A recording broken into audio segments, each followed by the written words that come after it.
sort en ces lieux. Bonjour et bienvenue sur notre chaîne YouTube. Dans cette vidéo, nous allons ensemble apprendre à connaître le temps de la fin. En effet, dans la Bible, il existe beaucoup de démonstrations, beaucoup des indices, je dirais, que Dieu nous a donnés, que Dieu nous a livrés, afin que nous puissions savoir et reconnaître que nous sommes vraiment au temps de la fin. Alors, avant de continuer, assurez-vous d'aimer et de vous abonner à notre chaîne YouTube afin de recevoir plus de vidéos, plus de connaissances, plus de réponses à vos questions. Alors, allons directement au vif du sujet. Comment reconnaître la fin des temps ou alors la fin du monde? En fait, comme je le dis, la Bible nous montre des astuces, nous montre des indices afin de reconnaître le temps de la fin. Et parmi ces astuces, nous allons en citer quelques-uns. Et nous allons ensemble voir si vraiment il nous reste combien de temps sur terre. Je dirais. Alors, le premier indice, Jésus-Christ nous montre que au temps de la fin, il y aura des guerres, des conflits ou alors même des rumeurs de guerre. Et nous allons trouver cela dans Matthieu 24 au verset 6 à 7. Effectivement, ce n'est pas une information, ce n'est pas une nouvelle dans le monde entier.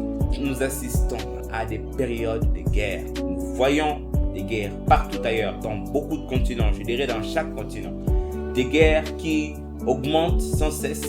Deuxièmement, nous avons la famine et les catastrophes naturelles. Dernièrement, il y a eu des inondations observées dans beaucoup de pays. Nous avons assisté à beaucoup de catastrophes naturelles. Beaucoup de pays assistent à des catastrophes naturelles inimaginables et qui se produisent très rarement. Ce n'est pas par hasard que nous assistons à beaucoup de catastrophes. Ce n'est pas par hasard que la faim dans le monde continue d'augmenter jour après jour. Ce n'est pas par hasard. C'est parmi les signes du temps de la fin. Notre troisième signe, c'est la persécution des croyants. Beaucoup de croyants persécutés. Il y a des persécutions des croyants. Beaucoup de croyants persécutés, tués, emprisonnés, maltraités, condamnés juste à cause de leur foi. Beaucoup de chrétiens vivent cachés dans beaucoup de pays.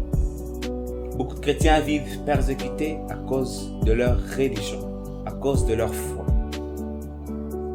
C'est un signe qui se manifeste déjà. Dans 2 Thessaloniciens, au chapitre 2, au verset 3, la Bible nous montre qu'au temps de la fin, il y aura une grande apostasie. Beaucoup de personnes vont régner leur foi, vont abandonner leur foi. Il y aura beaucoup de faux prophètes qui se manifesteront, nous allons le voir après. Beaucoup donc de chrétiens vont se soumettre aux faux pasteurs, aux faux prophètes, aux fausses religions et vont ainsi perdre leur foi chrétienne. Beaucoup d'exemples très dernièrement, beaucoup de personnes qui étaient païens sont devenus chrétiens et sont redevenus plus païens. C'est triste, mais c'est ce que nous vivons et c'est ce que nous allons encore vivre en ces temps de la fin.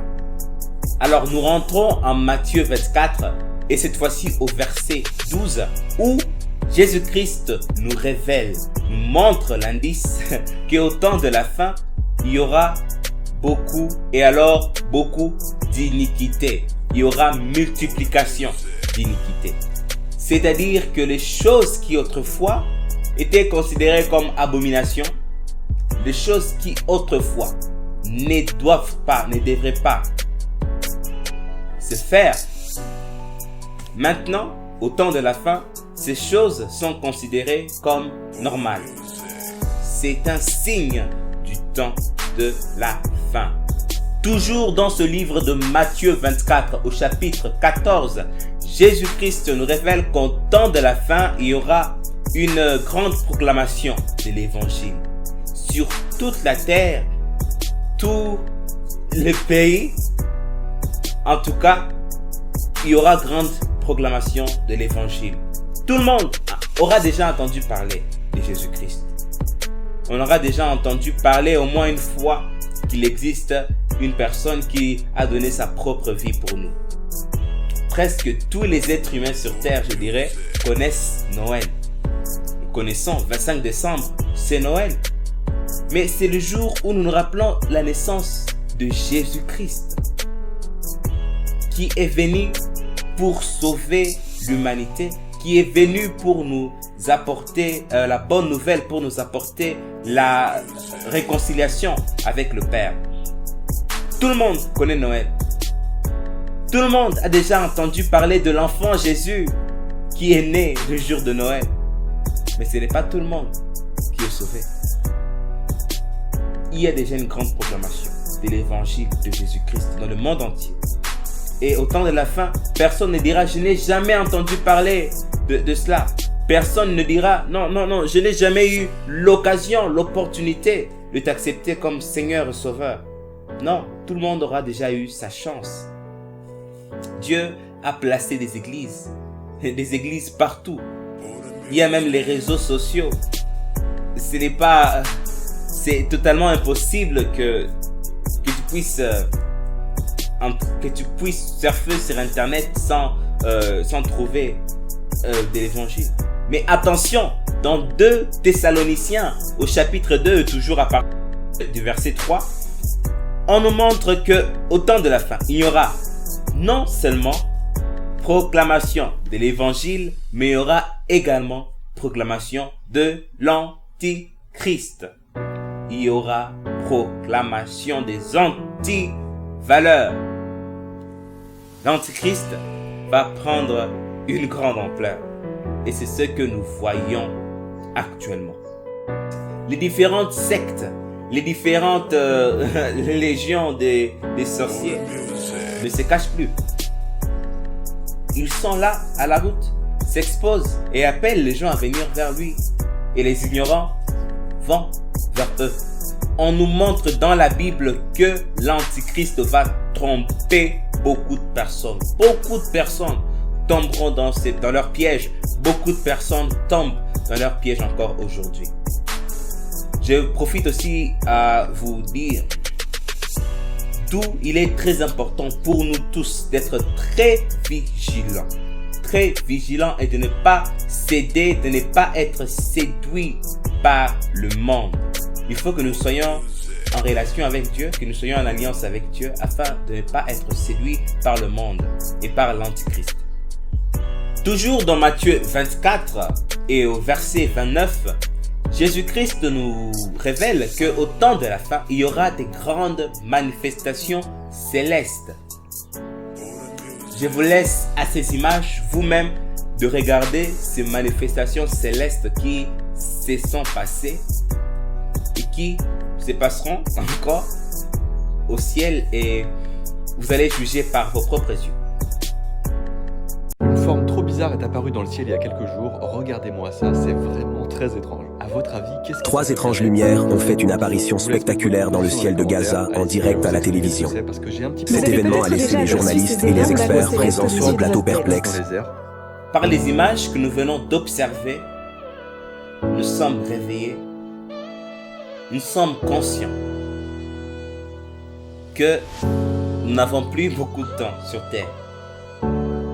Comme j'ai l'habitude de dire, actuellement, à l'instant où vous suivez cette vidéo, il est encore temps. Mais nul ne sait que 10 minutes après avoir suivi cette vidéo, il ne sera plus temps. Qui sait, peut-être que demain, ce ne sera plus le temps. Peut-être que 2 minutes après avoir suivi cette vidéo, ce ne sera plus le temps. Tout pour toi, mon frère, ma soeur, toi qui n'es pas tombé sur cette vidéo par hasard. Il est temps de prendre la décision. La meilleure décision de toute ta vie entière. Puisque les signes que nous venons de citer ici, ce sont déjà tous accomplis. tous les signes, tous les signes se sont déjà manifestés.